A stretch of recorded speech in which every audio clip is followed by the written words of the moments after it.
দীর্ঘ 15 বছরে আপনাদের মনের ক্ষোভ, মনের কথা, নির্যাতনের কথা, জুলুমের কথা সবার মনের ভিতরে মানে কিভাবে বলবেন, কার কাছে বলবেন, কার কাছে গেলে সমাধান পাবেন, এইগুলো সবার মনে কিন্তু এখন জমাট বাঁধা।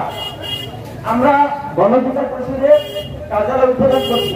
এটা শুধু গণ অধিকার পরিষদের কার্যালয় নয়, এটা একটা জনসেবা কেন্দ্র।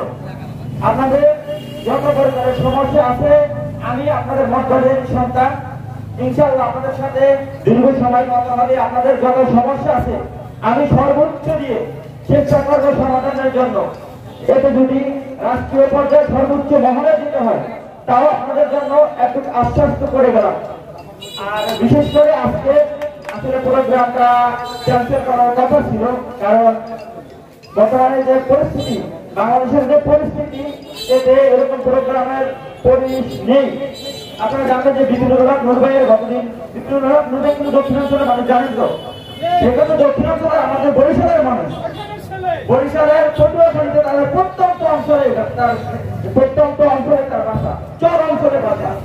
তো সেক্ষেত্রে পটুয়াখালীতে আগামীকাল প্রোগ্রাম ছিল, প্রোগ্রামটা ক্যান্সেল করেছে, কারণ গণমাধ্যমের সহযোগিতা এখন খুব ইম্পর্টেন্ট, খুব গুরুত্বপূর্ণ। তো আমিও বলছিলাম যে আসলে আমাদের প্রোগ্রামটা করবো কিনা, তখন বললো যে না, আমি তো গেলে একটা মিডিয়া ফোকাস হবে, আমাদের অন্তত জেলা ভিত্তিক যে আছে ওগুলো সংগঠনের কাজে এগিয়ে যাও, ওগুলো চালাও। তো তারপরেও আমি 2022 সালে কিন্তু আমি রাসেল মুম্বাই সহ যুব অধিকার আমি ভালোবাসা মন্ত্রী হিসেবে সারের দায়িত্ব পালন করছিলাম। এই ভাই বোনের আইন আছে।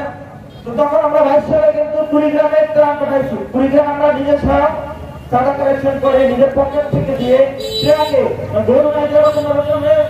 ট্রাকে জুড়ে গিয়ে কুড়িগ্রাম সিলেটে আমরা ত্রাণ পৌঁছে দিয়েছি। এখান থেকেও আলহামদুলিল্লাহ আমাদের সহযোগিতা করছে। তো আমি কালকে এইটা বন্যা তো কালকে মিডিয়া একটু ফোকাস হয়েছে, হৃদয়ের ভিতরে ঘটনাগুলো কিন্তু কালকে ঘটেছে। তো এটা দেখার পরে আমি নিজ উদ্যোগে আমি একটা ভলান্টিয়ার টিম করেছি। এই যে জ্ঞানটি দেখে এগুলো আমার নিজ হাতে করা এবং নুরবাইয়ের সম্মতিক্রমে এগুলোর সবচেয়ে সম্মতিক্রমে আমি টিমটা গঠন করছি। কারণ এখন ইম্পর্টেন্ট হয়েছে এই কথা, ইম্পর্টেন্ট হচ্ছে আমাদের সহযোগিতা করা, তাদের পাশে দাঁড়ানো, এই হচ্ছে সবচেয়ে ইম্পর্টেন্ট আমার কাজ। আর আমি ভারতকে নিয়ে একটা কথা বলতে চাই, এই ভারত আমাদের বন্ধু ছিল না, এই ভারত আমাদের শত্রু। এরা ফেরানি হত্যাকে, ফেরানি একটা মেয়ে ছিল তাকে হত্যা করে তার কথা ঝুলিয়ে রাখছে। ভারতের বিরুদ্ধে যে কথা বলছে, এই মোদীর কথা হাসি না, ভারতের নিয়ে কোনো কথা বলতে দেয়। আপনি বিভিন্ন প্রোগ্রাম করতে পারবেন, হাজারো প্রোগ্রাম করতে পারবেন, কিন্তু ভারত নিয়ে কথা বলার সাহস কাউকে দেয় নাই। আপনার ভারত কেন হত্যা হয়েছিল জানেন? কেন হত্যা হয়েছিল জানেন? সবাই জানেন তো নাকি? এই ভারতকে নিয়ে শুধু একটা লাইন লেখছিল, এই তিস্তা নিয়ে, এই নদীর পানি নিয়ে একটা লাইন লেখার কারণে তাকে জীবন দিতে হয়েছে। ভারতের আগ্রাসন বিরোধী কথা বললে তাকে কেউ ছাড় দেয় না। রয়্যাল এজেন্টটা তাকে খুঁজে খুঁজে বের করে তাকে যেভাবে গুম করে রাখে, আয়না করে বন্দি করে রাখে। নূর প্রত্যেকটা সময় তার সাহসী ভূমিকা রেখেছে। ভারতের আগ্রাসন বিরোধী অনেক প্রোগ্রাম করেছি, আমরা হাজারো প্রোগ্রাম করেছি এবং আমরা যুব অধিকারের পক্ষ থেকে একটা প্রোগ্রাম করছিলাম ভারতের হাই কমিশনের সামনে ফেরানি হত্যা দিবসকে কেন্দ্র করে। এই ভারত আমাদেরকে এখন সবাইকে আবার ঐক্যবদ্ধ হতে হবে, যে কোনো সময় আমাদের যুদ্ধের জন্য প্রস্তুতি নেওয়াতে হবে। অলরেডি ঢাকা বিশ্ববিদ্যালয় সেভেন সিস্টেম মুছে দিতে হবে। সেভেন সিস্টেম কি আপনারা জানেন? সেভেন সিস্টেম অনেকে হয়তো বুঝবেন না। সেভেন সিস্টেম হচ্ছে ভারতের 7টা অঙ্গরাজ্য, যেমন ত্রিপুরা, মেঘালয়, আরো বেশ আসাম, আরো বেশ কয়েকটা হয়তো আমার মনে নেই, এরকম 7টা অঙ্গরাজ্যকে আমাদের দখল দিতে হবে, প্রস্তুত সবাই গ্রহণ করতে হবে।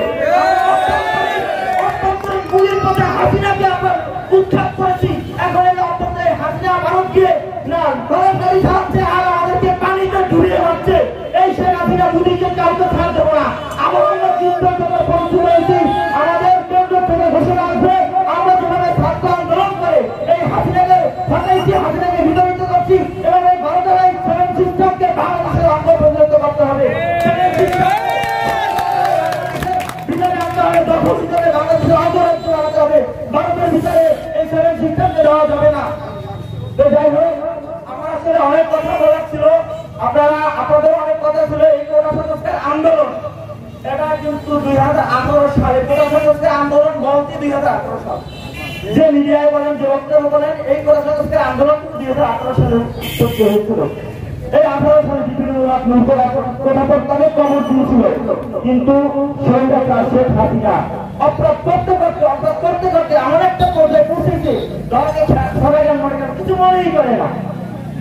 কোটা সংস্কার আন্দোলন আবারও 2024 এসে রাষ্ট্র সংস্কার আন্দোলনে পরিণত হলো। কিভাবে পরিণত হলো? তারা ভাবছিল যে আমরা যা বলি তাই তো হচ্ছে, বড় একটা বিরোধী দল বিএনপি এত আন্দোলন করবো, সংগ্রাম করবো, কিছুই করতে পারবো না, আপনারা তো সাধারণ ছাত্র, কি করবা? কি বলছিল ওবায়দুল কাদের? আন্দোলনটা ঢাউ ঢাউ করে জ্বলে উঠছে তখন, যখন ওবায়দুল কাদেরের মতন একটা লক্ষ্য বক্তব্য থেকে ছাত্রলীগই করছে সাধারণ ছাত্রের জন্য। আপনাদের এত বড় ক্ষমতা, আপনারা কিচ্ছু মনে করেন না সাধারণ জনগণকে, সাধারণ ছাত্রদেরকে কিছু মনে করেন না। আবার শেখ হাসিনা কি বক্তব্য দিল? যে রাজাকারের বাচ্চা, আমরা রাজাকারের বাচ্চা, আমরা কি রাজাকারের বাচ্চা? আজকে রাজাকারের বাচ্চা দেওয়ার অবস্থা নাই। যারা রাজাকারের বাচ্চা আজকে তাদের দেশে তাদের অস্তিত্ব নেই, তাদের অস্তিত্ব দিন হয়ে গেছে। তো যখন এই আন্দোলনের ডাক দিল, আগুন কিন্তু ধাউ ধাউ করে জ্বলে উঠলো, ধাউ ধাউ করে জ্বলে উঠলো। আর এই আন্দোলনের মহান নায়ক ছিল ফিরোজুল হক নূর। আপনারা হয়তো যদি মিডিয়াতে দেখেন, না দেখেন, আপনারা তো অবজার্ভ করবেন আসলে আন্দোলনটা কোথা থেকে কোথায় গেল, কার নেতৃত্বে গেল, কিভাবে গেল। কোটা সংস্কার আন্দোলন 18 সালে শুরু হয়েছিল, তখন কিন্তু সরকার বলছিল, যখন আন্দোলন তীব্র হয়েছিল তখন বলছিল ঠিক আছে আমরা মানিয়ে নিলাম, ওকে। কিন্তু আবার যখন দেখলো আমরা 24 সালে আইসে আবার এটাকে উজ্জীবিত করলো, আবারও জাগাইল। তো এই কোটা সংস্কার আন্দোলনে যে ভূমিকা রাখছে এটা জাতির সামনে স্পষ্ট। আপনারা এখন কোটা সংস্কার আন্দোলন মহানায়ক এখন বিভিন্ন নূর, তাই 2018 সালে আমাদের যে এখন প্রধান লিডার উপদেষ্টা দায়িত্ব পেয়েছেন আসিফ মাহমুদ এবং নাহি, তারা কিন্তু আমাদের চ্যানেলে 2018 সালে তারা এর সাথে কাজ করছেন এবং সাংস্কৃতিক বিষয়ক সম্পাদক ছিল। তার সাথে আমাদের নাহিদ ভাই এবং আসিফ মাহমুদ, তার যে বর্তমানে পেজ আছে ফেসবুকের, তার একটা অ্যাকাউন্ট আছে, যে আপনারা ঢুকে দেখবেন যে ওখানে কিন্তু বিভিন্ন কিন্তু আমাদের সংগঠনের অনেক ছবি আছে। আর বিভিন্ন বিভাগ কেন গ্রেপ্তার হয়েছিল, কি জন্য গ্রেপ্তার হয়েছিল আপনারা জানেন, যে তার যে দফাগুলা দাবিগুলা বিভিন্ন বিভাগ মনোযোগী ছিল। বিভিন্ন বিভাগের সাথে আমি থেকেছি, বিভিন্ন সময় প্রতিকূল সময় আসলে কিছু কথা বলেছে। তার সাহসিকতা আমি নিজ কাছ থেকে দেখেছি। তার সাহসের জীবনের নির্যাতনের শিকার হয়েও শোনা হয় দাঁড়াতে পারে না, কিন্তু তার কিন্তু তার বক্তব্য, তার মনের ভিতরে যে উজ্জীবনা এগুলো কিন্তু থেমে যায় না। সে বলছিল যে সরকার 90% শেষ হয়ে গেছে, আর মাত্র আপনারা 10% টাকা দেন, তাহলে সরকার অটোমেটিকলি পড়ে যাবে। আর সেটাই হয়েছিল, মাত্র 3 দিন পরে এই সরকার পালাতে বাধ্য হয়েছিল, সরকারের মস্তক ভেঙে গিয়েছিল। তো যাই হোক, আসলে অনেক কথাই আছে। মন্ত্রিয়ারি সরকার, আপনাদেরকে বলি স্পষ্ট কিছু ঘোষণা আছে, আপনারা এই ঘোষণাগুলো নেবেন। স্পষ্ট কিছু ঘোষণা, এই ঘোষণাগুলো আপনারা নিয়ে কাজ করবেন। মনে রাখবেন স্বাধীনতার থেকে স্বাধীনতা রক্ষা করা অনেক কঠিন। বিভিন্ন স্পষ্ট ঘোষণা করে চাঁদাবাজি চলবে না। এই মন্ত্রিয়া এলাকায় নদী দখল করে, খাল দখল করে, এই অটো রিক্সা চালায়, তাদেরকেও চাঁদা দিতে হয়, পৌরসভার কাছে চাঁদা দিতে হয়, থানায় গেলে সেখানে জিডি করতে চাঁদা দিতে হয়। কেন চাঁদা দিলেন? কি জন্য চাঁদা দিলেন? প্রত্যেকটা সেক্টর ভাগ করবেন। যে জায়গায় এরকম চাঁদা মাস্তানি গুন্ডামি চলে, ওদেরকে প্রতিহত করতে হবে। এই স্বাধীনতা না, এই স্বাধীনতা কোনো সাধারণভাবে স্বাধীনতা হয় নাই। আপনারা এখানে হয়তো বা রক্ত ভাই যুদ্ধ দেখেন নাই, কিন্তু আমি সেই রক্ত ভাইয়ের যুদ্ধের সাক্ষী। আমি নিজের চলে দেখেছি কত কষ্ট করে, জীবনকে মায়া ত্যাগ করে এই স্বাধীনতাটা পেয়েছি। এটাকে কোনোভাবেই আপনারা কোনোভাবেই বিচলিত হতে দিবেন না। সেখানে দুর্নীতি দেখবেন, সন্ত্রাসী দেখবেন, আমাদেরকে ফোন দিয়ে জানাবেন।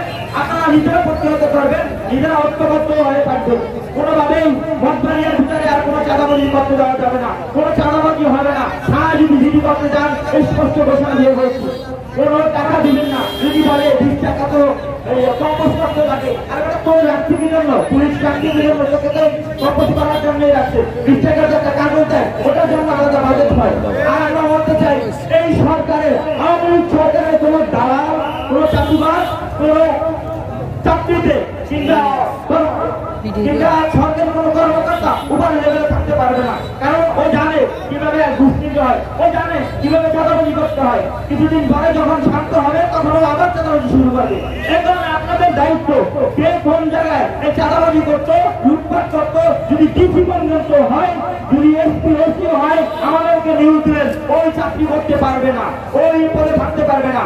মেয়র বলেন, এমপি বলেন, এমপি তো অলরেডি শেষ হয়ে গেছে, বিভিন্ন চেয়ারম্যান আছে, এখন শুধুমাত্র ইউনিয়নের চেয়ারম্যান গুলো আছে, তাদেরকেও যদি কোনো লুটপাটের দেখে আমাদেরকে জানাবেন, অবশ্যই তাকে আমরা প্রতিহত করবো সর্বোচ্চ দিয়ে, রাষ্ট্রের সর্বোচ্চ দিয়ে আমরা তাদেরকে প্রতিহত করবো। এই আশা, এই প্রত্যাশা আপনাদের কাছে দিয়ে যাচ্ছি। নির্বাচন সামনে আসবে, নির্বাচন সামনে আসে, নির্বাচন সামনে আসবে, অনেক নেতা দেখবে আমি এইটা করে দেবো, আমি এইটা করে দেবো, আমি এই করবো, মানে বলতে বলতে মনে হয় ঘর থেকে বাথরুমে যাওয়া পর্যন্ত রাস্তাটা কার্পেটিং সোনা দিয়ে যদি বলেন যে সোনা দিয়ে বাঁধা দেবো, তখন বলছে সোনা দিয়ে বাঁধা দেবে। তো আমাদের এই দিকে প্রবাহিত হওয়া